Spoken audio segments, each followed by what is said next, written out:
Christmas, happy holidays, and welcome to the Movies to Watch Before You Die podcast. I am your host, Dylan, with my co-host, Gab. That was you. I did a better job that time. That was the cue for you. Yeah, I did great. Are you proud of me? I did so good. It took you a minute there, but that's fine. We are talking about... She gave him the finger. She gave me the finger. We are talking about one of the greatest movies, I think, ever. A movie that I think is too qualified to even be debated as a movie to watch before you die. But Gab has never seen it. She's making some wild faces at me right now, which have got me real concerned. But we are talking about Die Hard. But before we start talking about Die Hard, Gab, why are the people listening to us? Well, Dylan, you and I are critically acclaimed. Oh, fuck. I was going to do a bit saying that we were like acclaimed movie critics, and I said critically acclaimed and couldn't get out of it. So I don't know. I'm so upset. I've been planning that all week. You were planning that all week? We're drowning here, people. I'm a former video editor who went to film school. Gab is a former actress who went to school for that as well. And we do think we have some bona fides to talk about these things. And also, we just love movies. Yeah. Okay. So now that we got that out of the way, Gab, can you tell me, what is Die Hard about? Dylan, I would love to tell you what Die Hard is about, but first I have a very serious question for you. I'm very curious about this, and I waited until we were recording the podcast to ask you. Okay. When you watch a movie for the first time, let's say for the podcast or for any other reason, do you put the captions on? Generally, I don't mind having captions on, so I generally will have subtitles on for things. Yeah. Why? Yeah, because I was watching Die Hard last night alone, and I was like, should I be watching this with the subtitles? Because especially in these movies like from the 80s, sometimes the audio isn't great and things get muffled. And there were times when I was like, are these motherfuckers speaking German, or are they saying I just can't understand what they're saying? Well, they are sometimes speaking German, yeah. Yes, but I couldn't differentiate. And I was like, God. And then I thought to myself, no, it's a movie. And, you don't watch a movie in the movie theater with subtitles. So why would you put it on at home? And then I was like, but maybe it's helpful for me to understand it better. I think it's okay to. Okay. Yeah, I wouldn't say that I generally do. I think it really, I don't know. It's a good question. I don't think it should affect your enjoyment one way or another in a drastic way. Like there are people, who are hearing impaired who will watch with subtitles in the theater. Sure. You know what I mean? Yep. Yeah. Yeah. Yeah, I don't think. And what was the second question? I think it's okay if you want to use subtitles. Is my answer.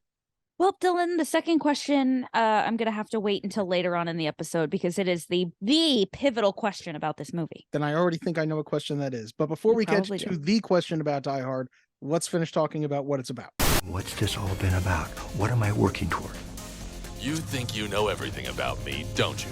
I dive at your bottom. I bloody well ought to. All right, Dylan. Well, Die Hard is a movie about a cop who is I wouldn't say estranged from his wife, but maybe separated from his wife. He lives in New York. He's in the NYPD. She moves to California with the kids. Their marriage is on the rocks, and he goes to visit her and the kids for Christmas. Ends up at her company Christmas party, which is very quickly overrun by terrorists who have held them hostage. He manages to escape and has to disarm them and rectify the situation from a hideout point. Now, we don't want to give too much away, but we will issue a blanket spoiler warning for the rest of this. If you haven't seen Die Hard yet, which I think is an action classic, please watch it and then please come back. So, I'm going to tell you now what the IMDb plot summary is. Wait, did I do a good job?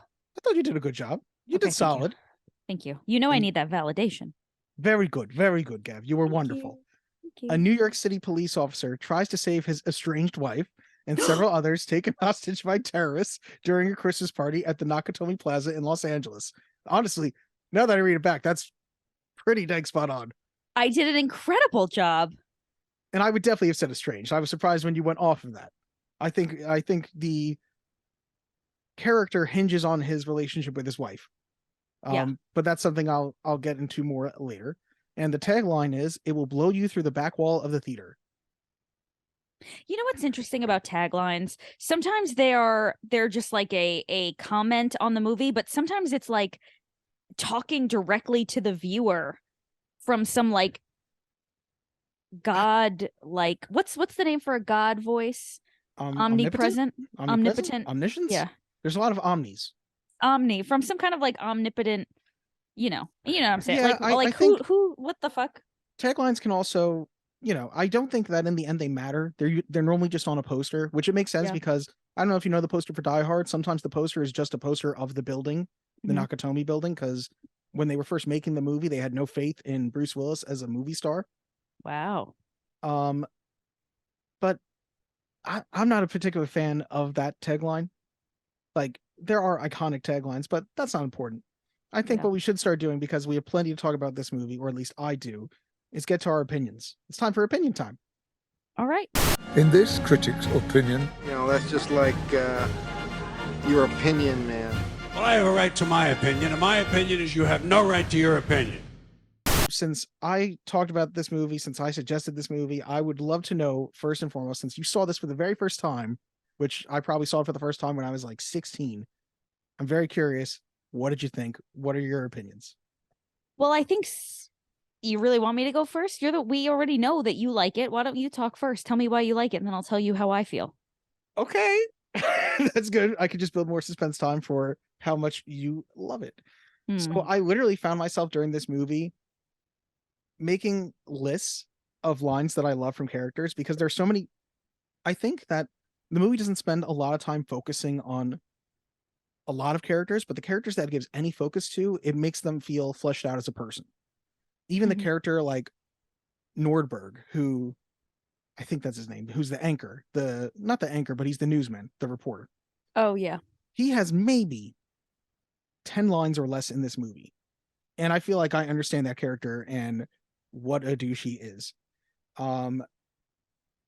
Theo, you can tell that Theo and Carl, they work together, but they are very different. Carl is obviously very straight-laced. Theo likes to have fun with it, even though the two of them get along well enough that they had a bet on whether Takagi was going to give up the information or not. You know what I mean? There are these things that are small details that if you've seen the movie numerous times like I have, you start to notice by now. I love all the attention to detail in this movie. I love the SWAT guys who are running through the bushes and one of them gets pricked by a thorn. Yeah, I made a comment about that. Yeah, I love the thief who is in like the little candy area and he's like looking around and he goes, "Yeah, I'm going to take the Scrunch bar." And then we go back and I don't know if it's just an editing thing, but I like to think that he had enough time that he took a different candy bar as well, because he's eating a different candy bar when they cut back to him. So I'm like, maybe he just had two candy bars. Yeah. I feel like there's literally only one thing I can think of for this movie that I don't enjoy. And maybe I'll get to that later on, but I do also love, and it's sort of, I guess, a spoiler for a fact. This is based on a book, and the book sort of is very different in a lot of senses. It has a very different motivation for the main character.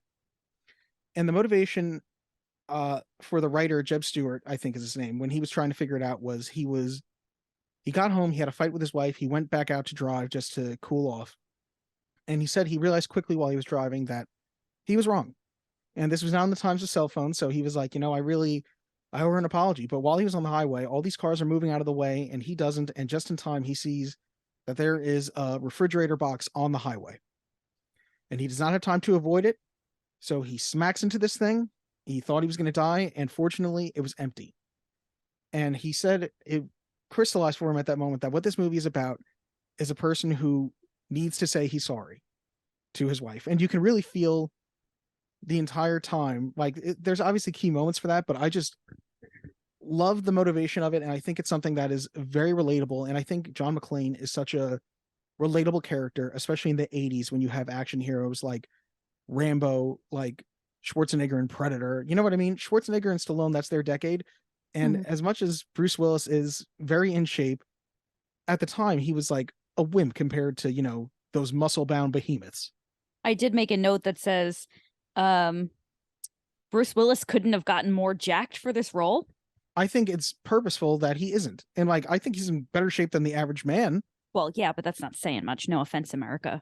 I think he's in better shape than the average man.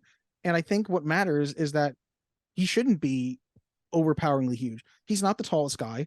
You know what I mean? The first terrorist he fights, which we shouldn't call them terrorists, they are thieves. The first thief he fights is way bigger than he is, and he just like gets lucky that he's rolling on top of him and he happens to roll on his neck as they're going down the stairs. You know what I mean? Yeah. And it just feels like, even though he's the star of the movie, you don't feel like he is unbeatable. And I guess that's why by the end of the movie, he is beat to shit. Yeah. So let me hear some of your thoughts and your opinions so I can start to get a feel of how you're going on this thing. Yeah. I'm gonna say this. I went into this movie. I'm not a big action movie person. I went in with very low expectations. I was like, I'm not gonna like this. And here are some of my notes that came out as we went along. So again, I'm gonna continue to build the suspense. The first thing I wrote is, oh great, more computers that can do absolutely anything. Well, what do you mean? What do you know why you wrote that down? Yeah, because the hacker on the computer who was so I guess like trying to get through the security system and whatever, like, and the computer was just like first layer. I don't know. I can't remember the specifics. He figures out that the translation of Akagi, who is I guess like the CEO, is Red Castle, and that's the first password. I don't know, whatever it was, it just felt like it was these computers that could do anything, that he just like hit a couple buttons and it was like, okay, everything is unlocked. And like, yeah, to be fair, that's that's one of those things that it's like you have to have enough suspension of disbelief to get past it, because it's not a big enough deal that it matters. Like, there's a thing that maybe I can, you know what, I'll mention it now because we said spoilers. You've seen the movie already. Obviously, it shows at the end that Theo was going to be driving an ambulance, and that's what they were going to escape in, right? Mm-hmm.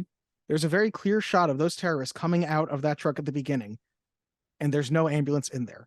Yeah. And it's literally, there's the documentary on Netflix, the movies that made us, and they talk about Die Hard, and I highly recommend it if you do like this movie. And they literally, they were coming up with some things on the spot, and they came up with the ambulance thing on the spot because it was like, well, they have to have some sort of escape that they're planning, yada yada. And they talked to the director John McTiernan, and they're like, what are you going to do? We don't see the ambulance in the car. And he goes, you know what, if by this point that's what breaks the movie for these people, we don't have a chance. You know what I mean? He was like, if it matters by that point, we're fucked. Yeah, that's true. That's true. Yeah, I just think that it's like a trope in movies where it's like, and we have this computer, and so therefore we have the solution. And computers just don't work like that.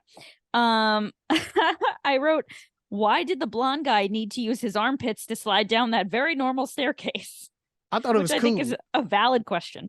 It is, but he goes real fast. He does, but like, ow, my pits. I wrote, wait, why did he need to make fists with his toes? Well, I'll get to that, but he also is the only guy who like came super relaxed for work today. He's in like a gray sweater and gray sweatpants. Yeah. Everybody else is like, they're all in a different variety of outfits, but he's the only one who was like, shit, I just came in my pajamas. Yeah. Yeah, he was in his athleisure. Yes. The fist with your toes thing was supposed to help with jet lag. Yeah. Okay. I'm not even gonna dignify that with more conversation. It works, and then I wrote, it works. Oh shit, he's barefoot, which I think is hilarious. I should let you know, because you actually probably don't know this about me. I think people that are barefoot in situations where shoes are normal is hilarious. You're walking down the street and you see someone dressed in a regular outfit and they're barefoot, hilarious. So that really got me. That was such a selling point for this movie, was like, all of this is happening. They're being taken hostage. He's got to figure out a way to stop them. He's trying to contact the police. And by the way, he is barefoot while he's doing it. It is just like the cherry on top of his shitty situation. Yes. Because like things would be bad enough. Right. Without, there's a hostage situation. Should he need shoes? Yes. Right. I mean, even just like, he tries on the pair of shoes and they're too small, and he says something like, of all the terrorists in the world, I kill the one with the smallest feet. Like, it's so funny. I love that he was barefoot. I don't want to go through all of these notes. They feel like they're not all super important. I will say this, Alan Rickman, love him to death. Maybe a little too much. R.I.P. That was maybe too literal. God. What is he trying to have a German accent? Yeah. I don't think it's I think it's a subtle one. Like, I think they're all vaguely European. I don't think they had to be straight out of the Deutschland. You know what I mean? Like, he's not goose stepping. You know what I mean? Like, he just has to sound European, which he naturally is. Yeah. So why did he have to? I don't know. I didn't appreciate his accent. I've never cared about it once. I think they all speak terrible fractured German, apparently, anyway. It was bad. I wrote, this movie has clearly aged because he wants the code to the computer because, quote, the computer controls the vault where the money is. But we all know money is now only kept in computers because it's not real anymore. So He's that like, was give me the hilarious password to for your me. crypto, bro. Yeah. No, Honestly, they're still for real money backing to it. So it would make sense that a major corporation like this would have a vault. I have read before that it doesn't make sense that they have these bearer bonds instead of having actual cash. yeah. But I think that the Yeah. bearer bonds look more like snow when they're raining down at the end. So I perhaps wrote, we'll oh talk about shit, that he later. shot the Asian guy. These fake German accents are killing me. Then I wrote down, quote, there are rules for policemen, and then LOL, not anymore. Yeah, I know, right? I was like, are there? I'm There are like, no John rules McClane's for the these only people. policeman I still actively root for a lot of the time. Yeah, honestly. He didn't see it that way, so he won't be joining us for the rest of his life, he says as he's casually eating a finger sandwich. Then I wrote, this is awesome. And so Yes. That's so one what of I'm my go on. I'm sorry. it was great. Listen, I can't hold it back anymore. I loved it. I loved it. Yes. Start to fucking finish. I loved it. And I sincerely went in thinking, I'm not gonna like this. This is not my genre of movie. It's so much smarter than the standard average movie, I feel like. So much smarter. It's cheesy, but not too cheesy. It's actiony, but it's not too actiony. There weren't any like gratuitous fight scenes that were like, look at like testosterone. Like it made sense.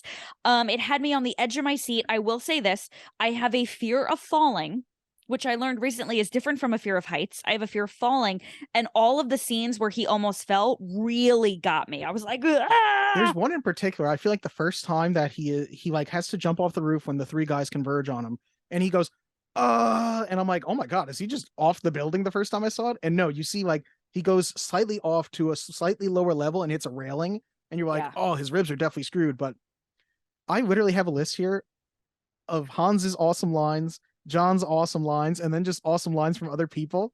And like at one point, I just put random other lines that I enjoy. Yeah, I see them. Like for some reason, I can tell you that I quote that at times. Like I'll be playing Call of Duty online, and I'll go, "Yeah, I see them." Or just the one stupid like Fabio looking dude who comes over just to go, "They're using artillery on us," and it's like, I love that Hans is like, "No, you idiot! It's the policeman." Like, Yeah.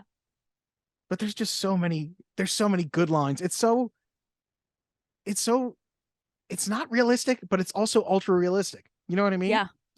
100%. And I think that speaks to what you were saying about John McClane seeming like a real person, where he's not Yes. some like, he's not Rambo on the roof. It's like, no, this could legitimately happen. I wrote down, if I've learned one thing from this movie, it's that I don't understand how walkie-talkies work. I know it's a CB radio, but I don't understand how they work. They can all just hear each other. Like, If you're on the same channel, yeah. Was Hans listening to him and the sergeant talk about their children? I think that they changed channels at some point. I think they say that. But even so, I don't think Hans had any interest in interfering with that. He has bigger issues by that point. Sure. There is an extent where by the end, it's wonderful once John reunites with Holly, but the reunion we're almost as happy to see is John and Al. Yes, And the two of them are like, Holly, let me put you to the side for a second because I gotta hug this man. Like, Yes, it's it so was such a warm wonderful. hug. Yes. Yes. I will say, I have a couple of notes that are, I wrote, was it necessary for the cop to get pricked by the rose bush? I wrote a couple of things that I didn't quite understand, and maybe that was just like a first watch situation. I wrote in the middle of this movie, right? I wrote, who are these guys and why do they have a rocket launcher? Like, what? Like, it's just, I'm a little like confused, I think that just shows the preparedness of their plan. That they were Okay. they knew exactly what the LAPD was going to come with. Like they were 100,000% set for everything that was going to happen, except for John McClane. Oh, that makes sense. Okay. And then I wrote, he blew up that much of the building and it didn't collapse and absolutely no one got hurt. Like when he sends the bomb the C4 with the down. computer. Yeah. They make a point, and it's like one of those things that I feel like you see in movies since Man of Steel, where the entire city is destroyed. In comic book movies, they'll be like, fortunately, the entire city has been emptied out for Labor Day weekend. I don't know. Right. But they make a point of showing you that floors 0 to 29, well, floors 1 to 29, there's no 0 floor, but floors Yeah. 1 to 29 are 100% empty. And I think it makes sense that the building does not catch on fire. There is an explosion that just basically blows all those windows out on that floor and obviously fucks up the guy who was near the elevator. Pardon my language, but this movie requires cursing because it's fucking awesome. But I I do think it makes sense, and I do think that, you know, that is the first question he has too. Like, is the building on fire? Like, did I just take this whole building out? But it's like one of the first few moments where he goes from not just fighting with them to like, oh, I got the upper hand for a second. Like, oh, I messed your plan up big time this time, didn't I? Yeah. Because the first people that he kills Carl's brother, he kills the two other guys upstairs in the Takagi boardroom. And it's sort of like, okay, well, this guy's irritating. He hasn't ruined anything for them yet. And then it's like, oh, he's interfering with our plan with the police. Now he's really interfering. Yeah. I'm like, should I just go through the list of Well, lines hold on. that I have a love? couple. I have a couple more. Hold on. Oh, go on. I wrote, is that the principal from the Breakfast Club? It is. Paul Gleason. Yes, it is. Look at me go. Look at me go. I got you for the rest of your natural born life. Yes. Yeah. Mhm. I wrote, what kind of company throws their holiday party on Christmas Eve? I was offended by that. I do think that's interesting. I guess I don't really think about that. Yeah, But like I guess that people kind of makes sense. have to go home to their kids and shit. Like, what are they doing? They're not allowed to have families. They're too busy 80s working, Yeah. which I love. There's nothing more 80s businessman than Ellis doing a line of coke on not even his own desk. Yeah. Like they go in there and he's yeah. just like, sorry guys. Like, That was hilarious. Which I also I- really like that character. did you notice? Oh, by the way, I know we did Mask of the Phantasm last week. The guy who plays Ellis was also the voice of the DA character in that. Interesting. Oh, Just okay. small world thing. But Yeah. did you notice that when Ellis, sprechen Sie talk and is talking with the thieves, they bring him a can of Coke. Yes. He wanted Coke and they misunderstood what kind of Coke he wanted. Oh, that's funny. I have always loved that. Like, it's not a thing I realized on first watch, but once I saw it, I was like, I can't unsee this. Wow, that's amazing. I wrote, they're upset that John McClane let that guy die. He was the one being a piece of shit trying to negotiate. Speaking of Ellis. Ellis is just so dumb. Yeah. And like, it's one of those, I'm sure you were on the edge of your seat, like, oh my God, how much is Ellis about to give away? How much is he about to Yes. screw up right here? And fortunately, he doesn't give the full game away.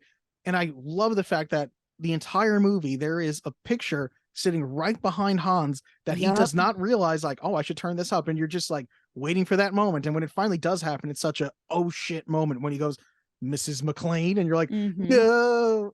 Yeah. Yeah. Oh my God.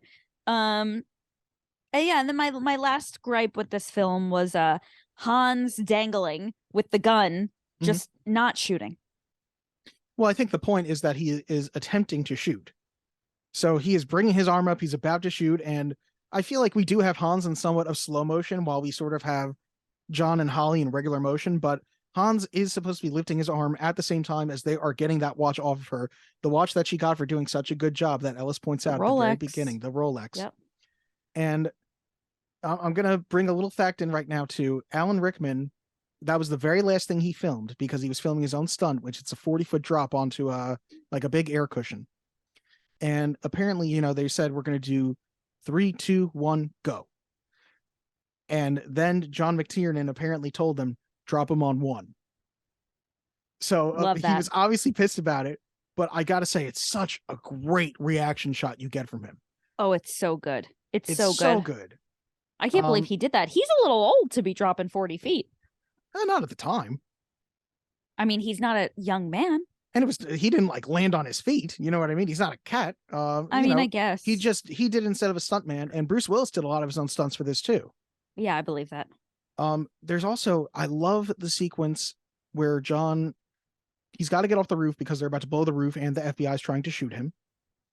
And it's such a great, well-written moment of, he jumps off the roof, he survived the explosion. Oh no, he's stuck outside of the window. Okay, he's able to shoot through the window. Oh no, the hose is still attached and it's pulling him down. Okay, he's able to get the hose off. And it's that like was the worst 30 part. seconds, That you're was like, the worst part. you're up, down, up, down. I was not well. I was not well. What did I have here? I also love, and I do want to, obviously, I think the action and the effects and the music are all top notch in this, but I do want to talk a little bit more, just something that I think is so well written. The first conversation between Holly and John, they are in Ellis's bathroom, and she asks him where he's staying. And in something that I fully think is made up, he says he's staying with Cappy Roberts and Pomona. and she's laughing because Pomona's obviously far away, and they're each sort of downplaying what they really want. And it's obviously the issue with their relationship is neither one of them can honestly communicate well. Yeah. But John clearly wants to stay with her and the kids. She clearly wants him there. And they can't say that. And she's finally the one who is able to say that. You know what I mean? To an extent. And Yeah. he can't say that until he thinks he's going to die, that he's like able to tell Al, you have to tell my wife I'm sorry. Yeah. You know what I mean? And I think he's very well written for a stupid action character. You know what I Yeah. mean? Oh, absolutely. The whole time, all I was thinking was he's got to get back to his wife. Like, it's not about I got to be a hero. It's really not even about I got to save all these people. It's like I have to get back to my wife and you know, consequentially my kids. Yeah. And I thought it was so great. I thought the reunion was great. I thought it was very like romantic without being like one of those like cheesy, like, you know, big kiss at the end. Like it was just so, it was so good. It was so good. I can't tell you how happy it makes me to hear you say that. Can we talk about should we talk about Christmas yet or no? It doesn't matter. Let's talk about, well, you've mentioned it, so let's talk about it. Obviously, the big question here is this a Christmas movie? What do you think? What say you? You know, it could really work on any holiday. You know what I mean? This could have been the company Halloween party and John's dressed as a skeleton. You know what I mean? Sure. It's not consequential that it's Christmas. But I think it is Christmas. So at the end of the day, I think it's a Christmas movie if you want it to be. Would I love, like, would I be fine watching this every Christmas? Yes. And I literally made a list, Christmassy things throughout the movie. So I think a lot of the movie features jingling bells, which are commonly associated with Christmas. Yes. Al sings Let It Snow. Yep. Christmas in Hollis is played by Argyle on the radio. Mm-hmm. The Santa statue that he sees that gives him the idea to write "Now I have a machine gun, ho ho ho" on I should know the character's name, but Carl's brother. Argyle's line, "If this is what y'all do for Christmas, I gotta be here for New Year's." Mm-hmm. Theo does a rendition of "'Twas the Night Before Christmas." We have the Christmas tree falling over at the end after the elevator explodes, which I love how batshit things have gotten by then, that like you hear the ding for the elevator and it's just explosion. Like he's just, yeah. I think John McClane just goes, Jesus Christ, because it's like, oh my God. And we have, what does John McClane use to have that gun on his back? Christmas tape. It specifically says Season's Greetings. And I wrote down at the end that the bearer bonds are raining down like snow. And I think, I don't know if that's the reason for it, but like they are particularly, they pick something white in nature. You know what I mean? White in color. Yep. What do you think, Gab? Do you think it's a Christmas movie? I think it has enough reason that you can say it is. Well, you didn't answer one way or the other. So I think are you saying you do? Okay. I think it has enough to justify it as a Christmas movie. Yeah. I'm going to say this about 15 minutes in. One of the first notes I wrote actually is this is definitely a Christmas movie. Really? Because I think it is consequential that it's Christmas. I don't think John would be in LA or wherever they are in California to visit his wife and kids for any other holiday. I think it's Christmas. I think that's probably a good point. I think it's very Christmas is, you know, supposed to be a time when you I don't know, I guess reflect on how much you love people. It's a time, I don't know, like it's important, you know what I mean? And I think none of it unfolds unless it's Christmas. I think Christmas Eve is the perfect time to get away with a heist like that because, you know, people are unsuspecting, things are typically closed, it's quiet. That couldn't have just been like a regular Tuesday. I think all of the music, all of the score has hints of Christmas in it from top to bottom. I think it's a Christmas movie. And I got to tell you, Dylan, I think it's my favorite Christmas movie because I'm not really a big Christmas fan. We're agreeing on so much, Gab. I'm loving this. I'm loving it right now. It's my favorite Christmas movie. I loved it. I could see myself watching it every Christmas. I think it is a Christmas movie. And I even put an Instagram survey up. It hasn't been up for a terribly long amount of time, but so far we have 72% say yes, it is a Christmas movie. That is 28 votes. That's a pretty overwhelming majority. Yeah, 28% say no. That's 11 votes. And to the people that said no, I think you're crazy. Somebody did make a good point to me. A very good friend of mine said, "Is Harry Potter a Christmas movie?" I And think one of them is. They specifically give gifts to each other in one of them, I think. well, yeah, but I think it takes place over the course of a full year, a True. school year, and part of that school year is during Christmas. But I don't think that Harry Potter's a Christmas movie, but I don't think because only part of it takes place during Christmas. I think this whole thing takes place during Christmas. It's a Christmas movie. I also think that damn, I just lost my train of thought. I'm so excited. But I will say this. I think it was genius to make a Christmas movie, a Christmas action movie, because you have Christmas romances, you have Christmas rom-coms, you have Christmas dramas, you have Christmas, but an action movie, name one other Christmas action movie. There is none. There is ironically a movie out right now called Violent Night, which is David Harbour playing Santa Claus in essentially a John McClane situation. Yeah, which is bullshit. Leave John McClane to John McClane. Well, it's another thing that I would think would speak to the greatness of this movie is that Die Hard spurned so many movies that are like Die Hard. I think I have a list of them when we get to the facts, which I think we may have to go a little bit longer on this episode so that we can get to some of the facts here. Honestly, I want to say one more thing on the Christmas thing. Elf, right? Classic Christmas movie. Yeah, what about Elf? I think Elf. It's fine. Oh, okay. We don't have to get into that. We don't have time for that. Elf is a Christmas movie. No one would argue that. But really, what is Elf? Elf is a coming of age story. Elf is a story about family, about self-discovery, about acceptance, about romance and love. And yet it is a Christmas movie. What is Die Hard about? Right? Die Hard is a story about mending relationships, and it's an action movie. It's about killing the bad guys and whatever. And it's also a Christmas movie. I just don't think that you need to have elves and Santa and presents for a movie to be a Christmas movie. That's all I'm gonna say. Horror movies that are inherently Christmas movies too, like Krampus, or there's another one that I always recommend to people called A Christmas Horror Story, where Santa fights zombified elves who are actively cursing at him. It's pretty hysterical. Okay. It's not a great movie, but I can't think of any other movie where somebody says the line, "I'm going to bite your shiny red ass" to Santa. So I would recommend it just for that. I also made lists here of John's smart choices. I made lists of awesome lines, like I said. Wow. I'm not sure if you want to go over either of those things, but we can if you would like to. It's up to you. Is this actually one of your favorite movies? This is literally one of my top 5 favorite movies. Wow. I'm sure I understand. I totally understand. I love it. I'm sold. I have such a breath of relief right now. Because I was like, I'll just die if she doesn't like it. I was literally ready to be like, this movie is going to be a fucking waste of my time. And from start to finish, I was bought in. I loved it. I really thought the whole time, I was like, because I remember when we got off air, you were like, an action movie. And I was, if it was just like a super generic action movie, I would totally have gotten your feeling. And I was like, I do think that this will rise above what she thinks it is. Yeah, it did. Fully. Will you at some point say yippee-ki-yay, motherfucker? Oh my God, I've said it 3 times today, all in my head to myself.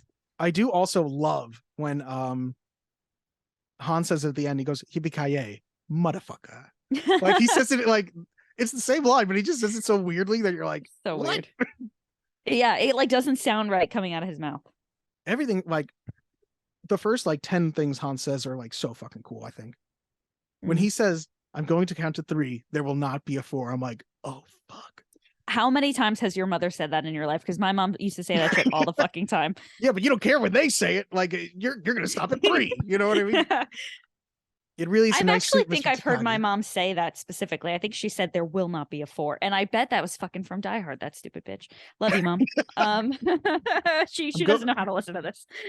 I know it's from something else, but I thought it was awesome when I've said the line before. Alexander wept when he saw the breadth of his domain, for there were no more worlds to conquer. And I know, yes. I think that might be from. I don't know what it's from originally. It sounds like something out of that famous poem Ozymandias or something like that. Mm-hmm. But it's so cool. Mr. Takagi will not be joining us for the rest of his life. Yeah, that was so amazing. You said it once already, and I just love it. I'm like, oh no. As he's casually consuming a finger sandwich. I also love when he's pretending to be Bill Clay, normal American businessman, and he's like, oh God, you're one of them, aren't you? Yeah. It's not quite right, but it's clearly not supposed to be quite right. But I love his attempt at the American accent. Yes. There's also something I noticed when rewatching it that I had never noticed before. There's a moment when John is talking to Al. He goes, they're European. You can tell by their clothes. He takes a long pause, and then he says, and their cigarettes. And I was like, what's the deal with that? Because I've never really thought about it that much before. And I like to think I know this movie like the back of my hand. Apparently, and you can tell, he notices on the very first guy he kills the watch. Mhm. And I think it was going to be more of a plot point, but they ended up deleting some scenes, that every one of the terrorists is wearing the same watch. They like synchronize at one point. Mm. So he apparently notices that when he is talking to Bill Clay, that he's wearing that watch, and that's how he knows that he is one of them. Mm. Um, Interesting. Did it gross you out when he's pulling the glass out of his foot? A little bit, yeah, but not in like a I can't watch this way, in like a oof. But I loved the conversation. I loved it. I loved the conversation they were having while it happened. I loved how you know, I'm gonna say this. I'm from New York. I've lived in New York my whole life. I don't like it when people pretend to be New York. I don't like when movies have like, oh, I'm a stereotypical New Yorker. And I thought that Yeah, I'm Bruce Willis walking did- here. exactly. I'm gliding here. I think that Bruce Willis did a phenomenal job. He did feel like he was inherently a New Yorker in California. He was tougher than everyone. He was a little grittier than everyone. He was a little bit less sensitive, but not in like a, yeah, I'm a caricature of a New Yorker. Like not in that way that is kind of insulting, you know? This is by far my favorite Bruce Willis movie and my favorite Bruce Willis performance. There's 5 Die Hard movies. Oof, I cannot support that. I noticed there was a Die Hard 2 and I was like, no, absolutely Which not. it is called at times Die Hard 2, Die Harder, which I do really appreciate the name, but I think 3 of them are really good. Hmm. There is an interesting thing that, as I was saying, a lot of movies copy Die Hard in action movie while trapped in this place sense. Mhm. What the Die Hard sequels did is each time it got bigger and bigger. The second one, he's in an entire airport. The third sequel, Die Hard with a Vengeance, it's an entire city. The fourth movie, he's going across the entire country. And apparently, I've never even seen the fifth one, but in the fifth one, they have to travel the whole globe. If you were only going to watch one of the Die Hard, I'd highly recommend Die Hard with a Vengeance with him and Samuel L. Jackson. And it connects back into the first one in more ways than a lot of the other ones do. Yeah, don't push your luck. I'm not going to push it on you, but I'm saying if you liked this, I think you would like that too. Is it Christmas? It is not Christmas. Do any of them ever go back to Christmas? I think that was Die a Hard big 2 is mistake. also on Christmas. Oh, okay, good. All right. All right. Well, I definitely want to get to some facts. So why don't we do that? Yes, let's get to some of the many facts about Die Hard. I want the truth! Face the facts, ducks. Facts have no place with an organized religion. All right, Gab. So I know with the facts, we normally start with those review numbers. So let's get to those. So Okay. first of all, IMDb gives us an 8.2 out of 10, which is pretty high. If we go over to Rotten Tomatoes, the tomato meter puts it at 94%, an average Wow. rating of 8.6 out of 10, with 79 fresh reviews and 5 rotten. The audience score, 94%, average score 4.4 out of 5. Wow. As far as box office, budget $28 million, gross $142 million worldwide.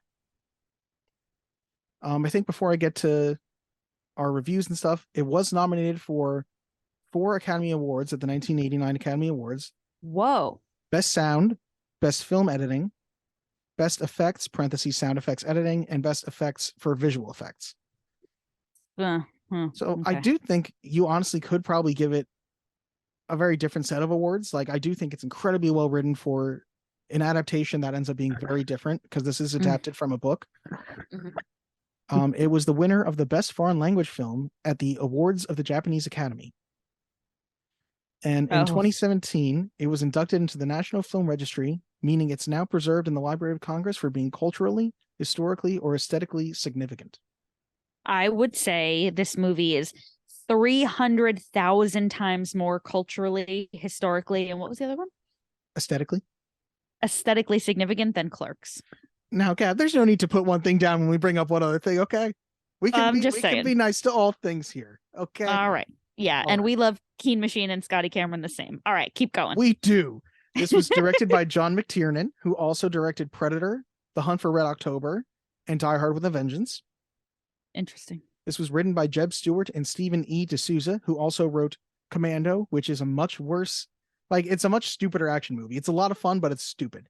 The Running Man, another Arnold Schwarzenegger movie. Yeah, baby, yeah.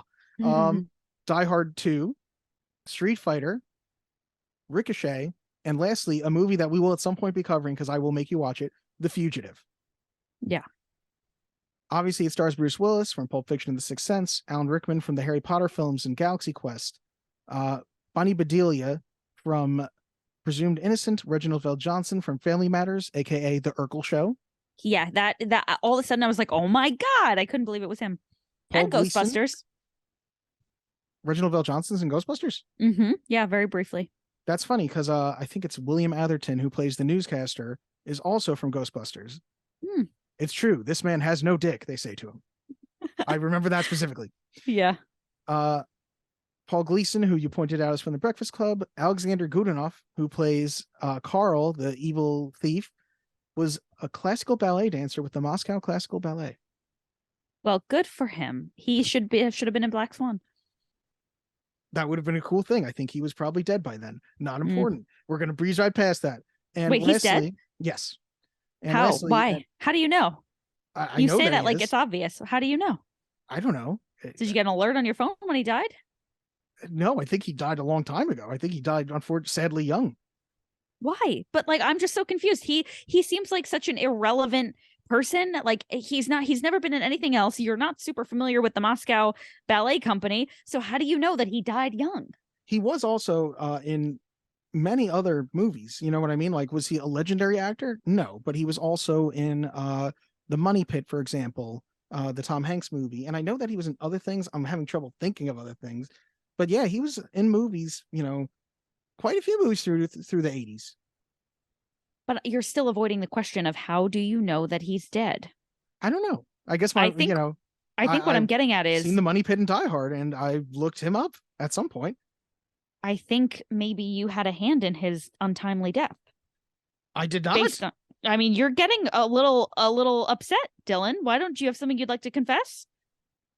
Yes, I confess that he died in 1995. So if you're saying that at 3 years old, I killed this man, I want you to come with some facts, motherfucker. We are in the fact segment and you have no facts to back this up. Well, I'm saying if at 3 years old you knew he died and you've known since then, I didn't know it. What am I, Stewie Griffin? That's what it sounds like. All right, this bit is old. Go on. Okay. And now, sadly, Clarence Gilliard Jr. played Theo. He was from Walker, Texas Jr., and he just recently died. I hope you feel good about that now that we're making jokes about people's deaths. Well, did you have anything to do with that? I did not have anything to do with that, although I do not know for a fact how he passed. Maybe it was because of me in some way. Could have been. R.I.P. Clarence Gilliard. Also, R.I.P. Alan Rickman. Yeah, we didn't. He died somewhere in between the two of those. Yeah, yes. Alan Rickman. I have a soft spot in my heart for Alan Rickman because my college freshman year roommate Nicole, shout out Nicole, was so in love with him. She had a poster on her wall of him. She thought he was so hot, and I'm talking like 60, 70-year-old Alan Rickman. She loved Alan Rickman. He was on Broadway. And she met him at the stage door, and it just turned her whole life upside down. I mean, she just loved him more than anyone should love anyone. Did she already feel this way when she met him at the stage door, or was it that he was so nice when she met him at the stage door? Oh no, she was like one of those. I stay up really late at night writing Harry Potter fan fiction where Snape is like she really loved him. So anyway, that's not relevant. I just know Nicole doesn't listen to this, and I wanted to tell the world that she wrote Harry Potter fan fiction and loved Alan Rickman, and I'll never forget how she cried when he died. Moving on. Next episode, we will do nothing but read Harry Potter fan fictions from Nicole. Okay. So honestly, we could. We will definitely not. Should we get into reviews or behind the scenes facts? Get into reviews first. I want to know what the critics said. So first, Roger Ebert, our boy, gave it 2 stars out of 4. What? He had a really big problem with Paul Gleason's character. So here's what he said. Okay. Without the deputy chief and all that he represents, Die Hard would have been a more than passable thriller. With him, it's a mess, and that's a shame. Because the film does contain superior special effects, impressive stunt work, and good performances, especially by Rickman as the terrorist. Here's a suggestion for thriller makers. You can't go wrong if all of the characters in your movie are at least as intelligent as most of the characters in your audience. Now, I think he just hated how stupid that character was, but I don't think he's that big a deal. Yeah, I think he gave another level of tension that was appreciated.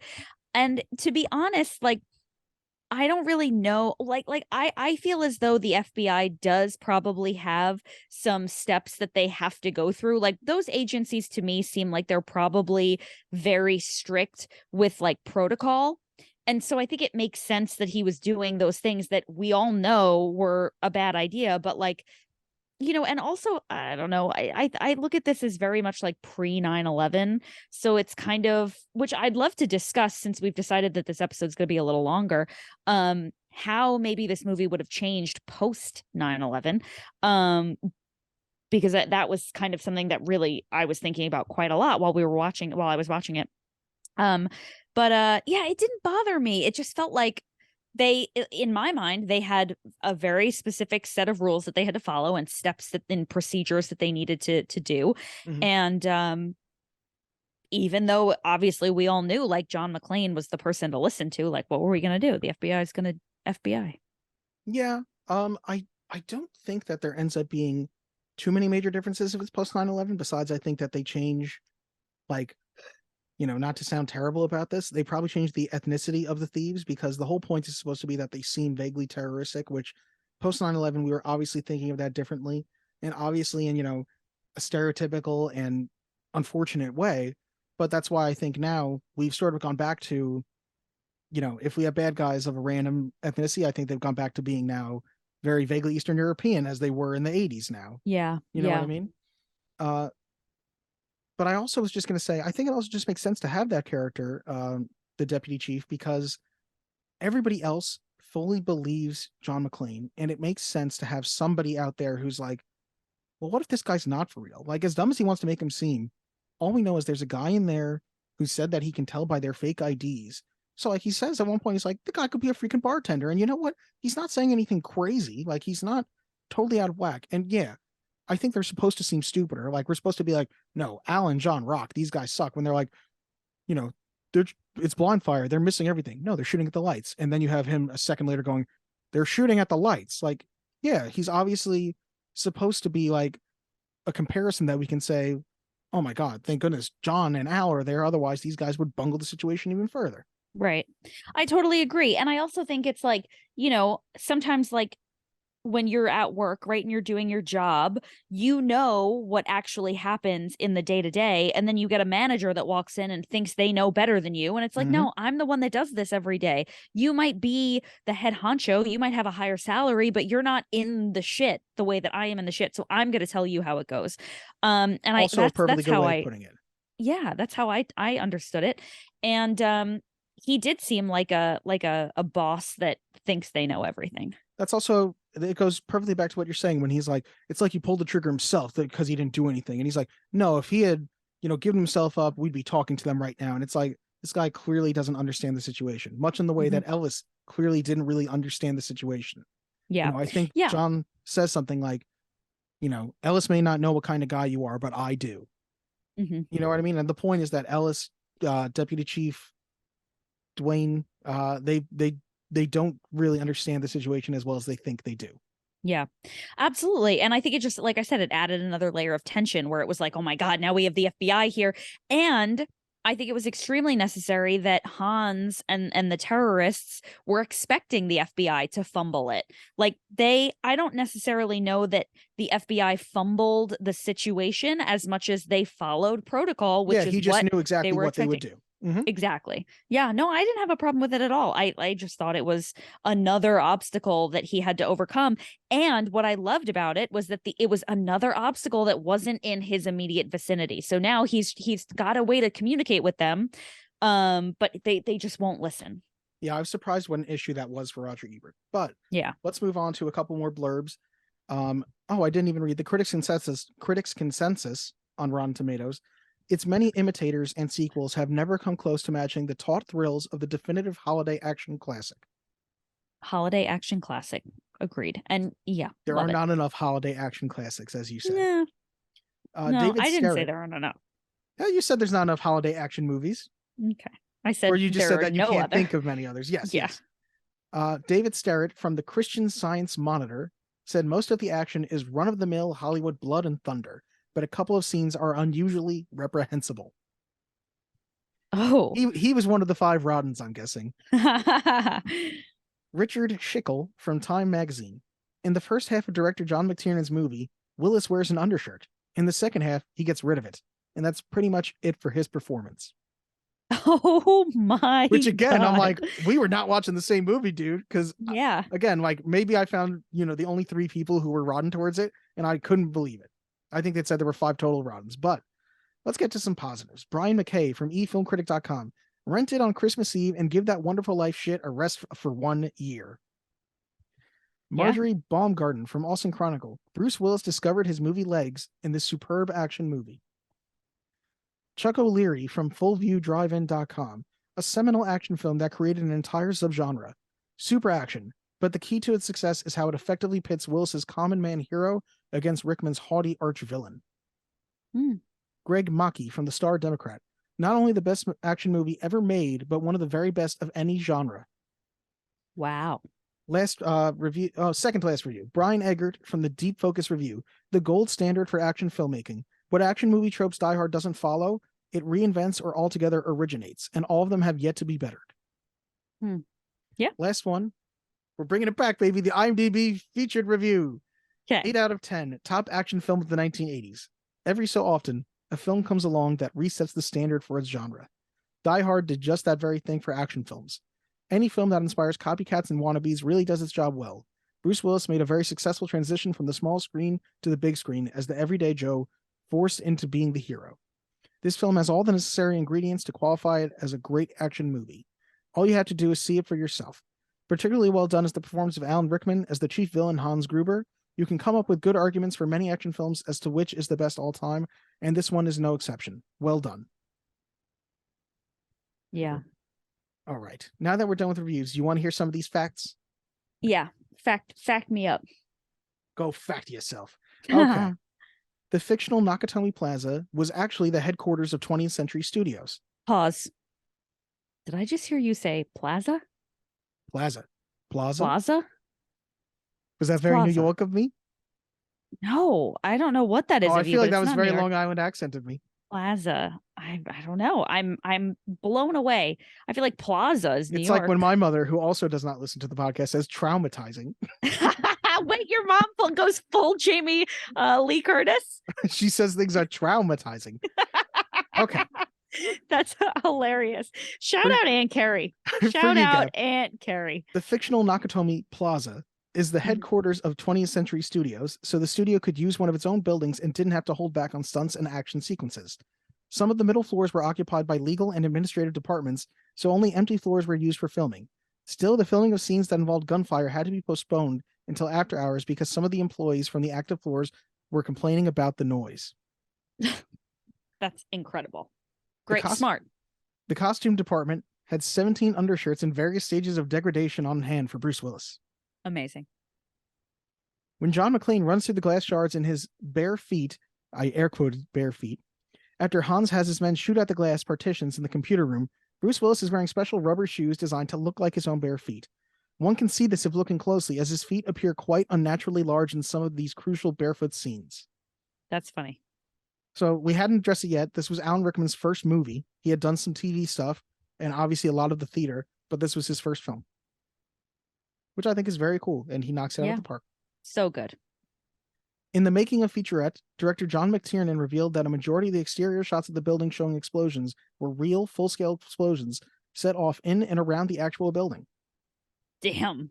It's a different time period. The 80s were the Wild West. They didn't care about safety. Yeah. At the suggestion of, I'm just moving on to another fact because I forgot what I was going to say. At the suggestion of director John McTiernan, Ludwig von Beethoven's Ode to Joy is the musical theme of the terrorists. Hans Gruber, the terrorist leader, even hums it at one point in the movie.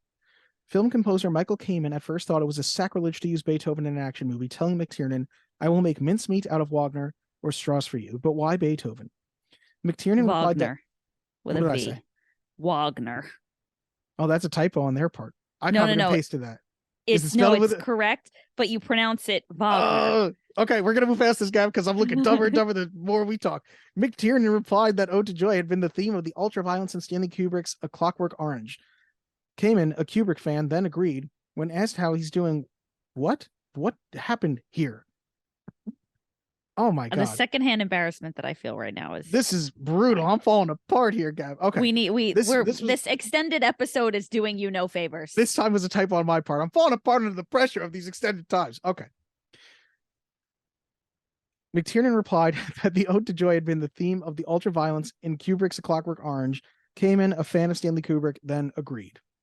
Have you ever seen A Clockwork Orange? I have. Is it good? I've never seen it. Uh, It's a classic for a reason. It's very well shot. Does the story make any sense? Not really. You know what I Yeah. mean? It's just one of those movies where like things happen and some of the things are cool and some of the things are like, oh, that's so messed up. You know what I mean? Yeah.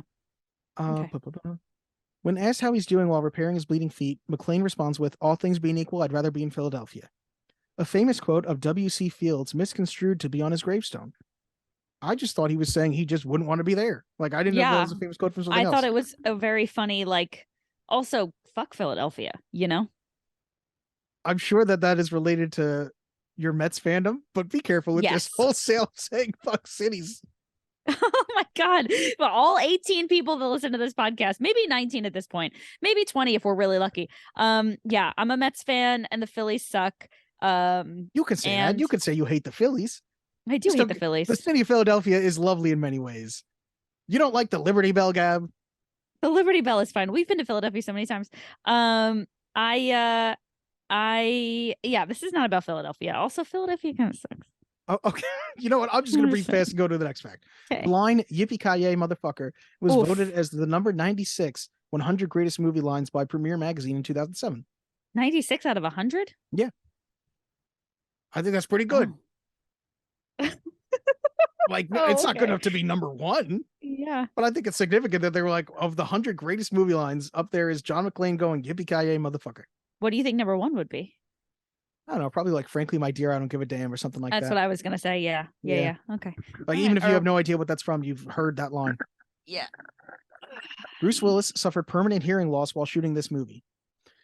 In the scene where he's in the Nakatomi conference room and he kills the terrorist who says, "Next time you have a chance to kill someone, don't hesitate," he fires his Beretta through the conference table and just, "Thanks for the advice." He suffered severe damage to his left ear. The stunt weapons specialist engineered blanks to be extra loud and produce extreme muzzles at the request of director John McTiernan. The close quarters under the table and the use of plexiglass to protect the actor from flying shell casings and wood splinters further increased the sound effect. In 2019, Willis said in an interview, "Due to an accident on the first Die Hard, I suffered 2/3 partial hearing loss in my left ear and have a tendency to say, 'What?' The actor has worn a hearing aid for years, unbeknownst to most fans." Wow. That's, first of all, terrible. I'm very sorry to hear that. Yeah. See, the 80s, Wild West. That would He never plays it happen very well, today. because I can't tell in the movie that he has made himself partially deaf when he's firing that gun at all. Yeah. Maybe it's just honestly. a different take. Who knows? Yeah, the take where he goes deaf isn't good enough. Also, you know what I've noticed lately? People will say things to me and I'll go, "What?" But not because I can't hear them, because I haven't yet processed it. And then I'll be like, "Oh, yeah, da, da, da, da." And that's on me. So if you're listening to this and I've done that to you, I'm sorry. I think everyone does that, though. I definitely do that. Does not everyone do that? I mean, I've become very self-conscious about it because sometimes I just don't know what the fuck anyone is saying. And if I'm not, and I get to a point where I just smile and nod and I'm like, because I don't want to say what. I mean, I definitely do that to some people too. It happens. It happens to everyone. It might be the Judaism, honestly. Gab, we got enough people blaming things on Jews. I don't need you blaming anything on Judaism right now, okay? What? Like, tell me that's not 2/3 of our family. You're like, "Oh yeah," just because really that sounds what? like a lot of our grandparents, aunts, mothers, relatives. Yes, maybe that's true, but it does not mean there's a direct correlation. Yeah. Anyone can be annoying. Yes. Okay, continue. 20th Century Fox formally admitted that Die Hard was a Christmas movie after stating that it's the greatest Christmas story ever told in a new trailer which marked the 30th anniversary of the film's release. However, the debate on the Christmas movie or not among fans continues to this day.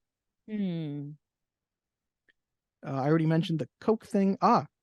In Spain, the title was translated into Crystal Jungle. Excuse me? Yep. Spain? You good? In Poland, it became The Glass Trap. What the fuck is wrong The with original people? title is an English idiom and is hard to translate correctly, as it would sound like it is hard to kill him or he dies slowly. Let me ask you something. Why is it called Die Hard? I don't know. I think that was literally suggested by one of the heads of the studio, because the name of the book it's based on is Nothing Lasts Forever. See, when I think of Die Hard, I think of like, oh, he's a Die Hard fan, like very committed, like really invested. Yeah, that makes sense. But I also think he's just like, these guys are going to die hard for fucking with John McClane. I don't think so at all. I think that's the farthest thing from what it is. It's the second thing I think. Okay. The Hungarian title is Give Your Life Expensive. The title of the sequel in Hungarian, Your Life is Even More Expensive. And the third part, Life is Always Expensive. Oh my God, that is hilarious. You know what? Wow. Sadly true. All three titles, sadly true. Yeah, for real. Oh my God. Hart Buckner, who played Ellis, is the son of actor Lloyd Buckner, who co-starred with Frank Sinatra in The Detective, based on the novel by author Roderick Thorpe. This film is based on Thorpe's novel Nothing Lasts Forever, which is a sequel to The Detective. Because he had starred in the big screen adaptation of The Detective, which came out in 1968, the original person who had to be offered the lead role in this movie at the age of 73, Frank Sinatra. Wait a second. I don't know what that means. Can you say you have a look on your face like I should be surprised? Let me give it a better way of stating that, because some of these are long-winded. This movie is based on the book Nothing Lasts Forever. The book, which is the sequel to the Frank Sinatra movie. Which is a sequel to a book that was already adapted into a movie starring Frank Sinatra. Because of the way it was adapted, they had to offer Frank Sinatra the right to star in this movie before they could go to anyone else. That's So hilarious. at 73 years old, Frank Sinatra did get the offer. You know what I mean? Fortunately, he turned it down. Wow. Can you imagine like what a different movie that would be if John McClane were an old fucking man? In the book, he is an old man, actually. Oh. In the book, this Nothing book Lasts sounds Forever, like it sucks. The book sounds very like at first, when I first realized that this movie was based on a book, I was like, I'm going to read this book. I'm going to love this book. And now that I know a little bit more about the book, I'm like, you know what? I'm good with watching Die Hard. I don't need this book. Yeah. So obviously, as I said, it's based on the novel Nothing Lasts Forever by Roderick Thorpe. The main differences between the book and the movie are that in the book, the main character, Joe Leland, is visiting his daughter and not his wife. There is an actual terrorist attack rather than an elaborately staged robbery. The love interest in the book is the flight attendant from Joe's flight into LA. And his daughter dies at the end when the main antagonist falls and drags her to her death. Additionally, Joe is permanently crippled by the time the book is over. Nope, no thanks. I don't need that in my life. Yeah, I'm good without all of that. Yeah, life is hard enough. Life is very expensive, as the Hungarian version tells me. Included among the 1001 movies you must see before you die by Steven Schneider. Wait a second. You didn't come up with this concept of movies to watch before you die?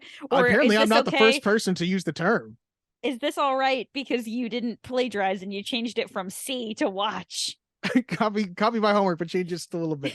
If we only a couple words. If we only do 1001 movies, then we'll be fucked.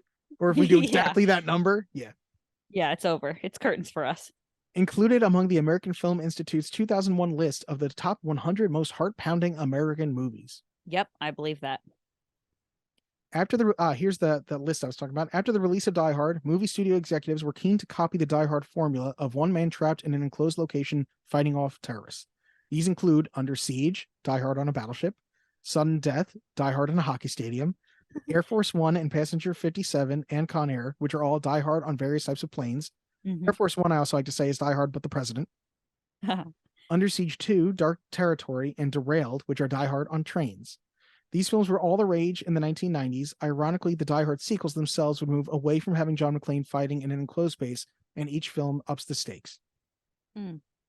Interesting. Let me see here. Al Leong, who played the terrorist who takes the candy bar, improvised the scene where he's eating a Crunch bar and a Mars bar a few moments before the SWAT team shootout, as he felt the scene could use some relief. Leong made sure to ask director John McTiernan for permission, claiming that he didn't want to get yelled at for taking food. Writer Steven D'Souza said that assured him a longer life. I was killing somebody every 8 or 10 pages, but that moment made him interesting. He's one of the last guys to die. That's great. Because they were obviously still writing parts of this movie as they were shooting, and it really is. It's a little sad when he does bite it, because you know what? I liked Random Crunch Bar Terrorist. That's amazing. He That was has great. nothing else to do with the rest of the movie except for that he does that and he shoots those random SWAT guys. So good. I think that is all the facts I have for you. And since we have no more facts, perhaps this is a perfect time to get some. And since we have no more facts, perhaps this is. Don't you laugh. She's laughing because I started this. I messed it up, and I just started talking again. And I thought I could do it seamlessly. It was a real badgent beauty. No, it wasn't. If you now, I feel like I have to leave my failed attempt at the beginning in too, so that the people, so that there's context for this. She just started laughing at me. You'll hear it now. I'm gonna leave in my botch. Mail time! When you control the mail, you control information. Mom asked me to ask you if there's any mail for us here by mistake. What? So let's get to some comments before we get to our verdicts on Die Hard. So these are comments on the Batman Mask of the Phantasm episode. The first comment we have is from Kate Tastic, who is a member of the Yappy Dude community, who said, first. Wow. Hi, Kate. Thank you. And hopefully that is not your last comment on Movies to Watch Before You Die. Yeah. Our second comment is from Batgirl Fangirl, who, as you could probably guess, is also from the Yappy Dudes community. Wow. Who said, I so love this movie. Nice job, Gab and Dylan.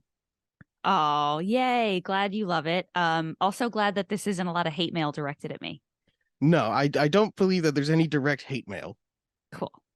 And finally, we have Scotty Cameron sent in an email. Mask of the Phantasm. Hey, Dylan and Gab, great show as always. I'm sad that Mask of the Phantasm wasn't the movie one of you picked that ended up being the movie you mutually agreed was a movie to watch before you die. Oh well, I'm with Dylan on this one. I may be a little biased because I'm also a huge Batman fan.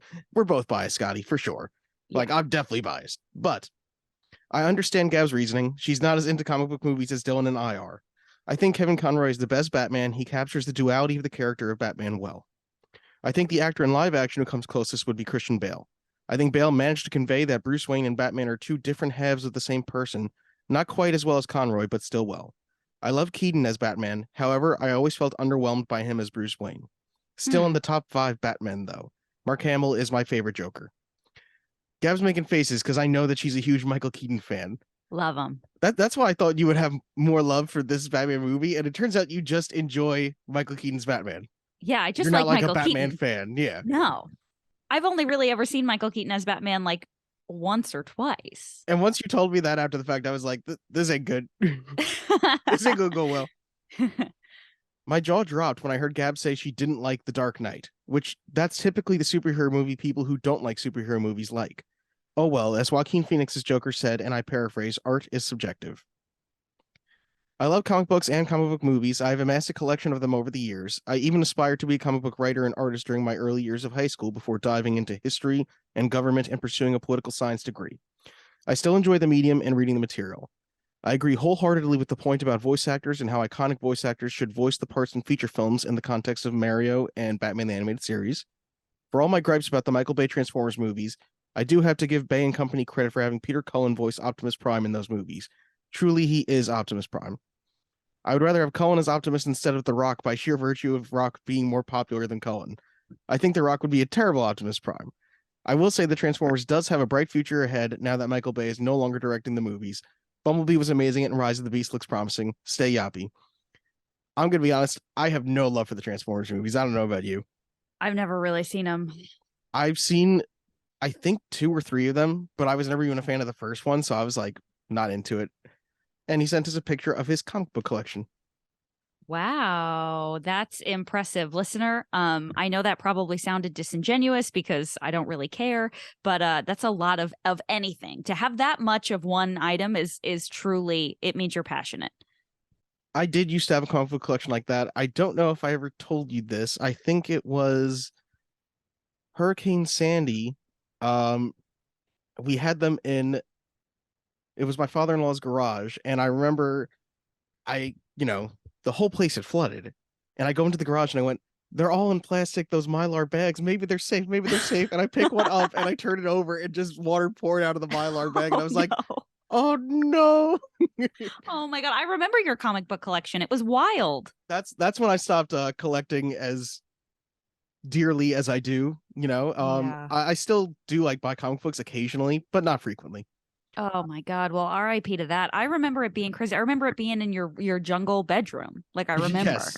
Yeah. Which still sounds super weird out of context, but Yeah. I had listeners, I had no choice. My mother decided that growing up, my bedroom would look like a jungle, and that And is before what I that, suffered through. it was Ninja Turtles. Well, that was totally my choice. I was super Yeah. into the Ninja Turtles at the time. Of course.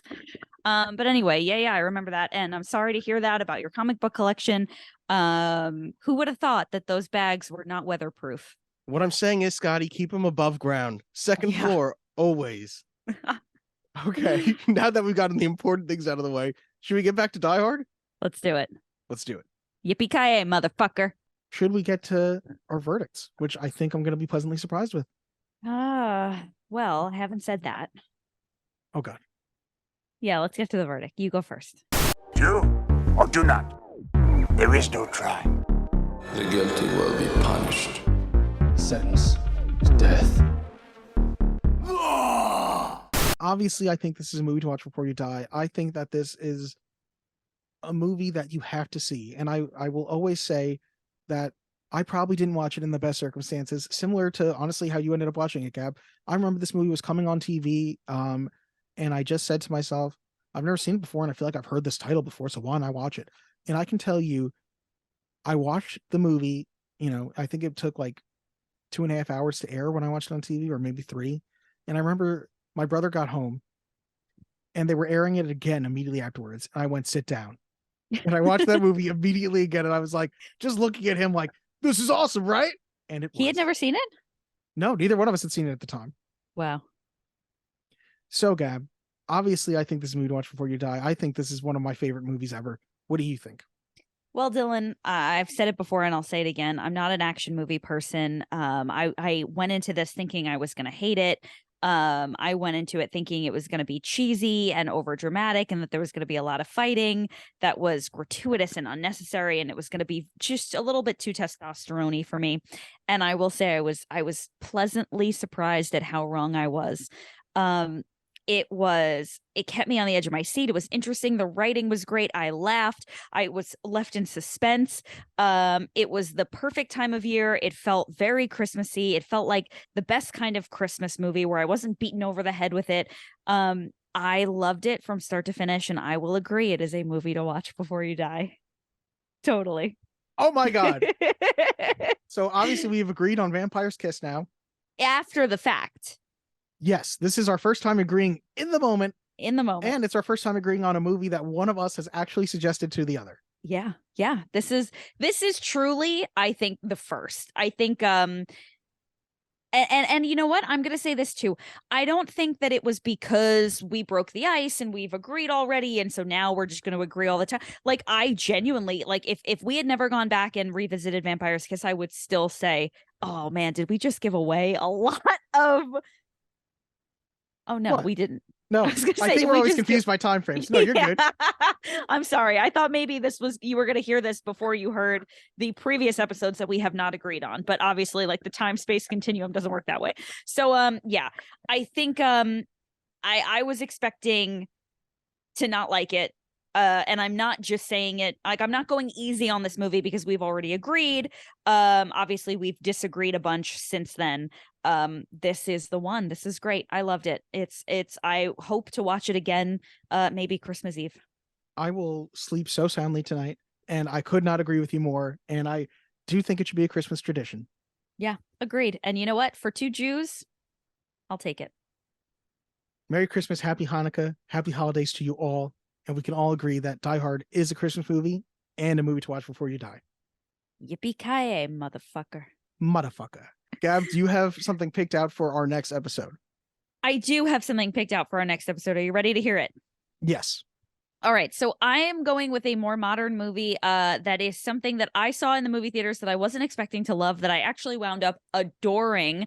I am very excited to hear what you think. This is a movie written by and starring Amy Schumer, who is a comedian that I really like. Oh, boy. It is called Trainwreck, and it stars Amy Schumer and Bill Hader.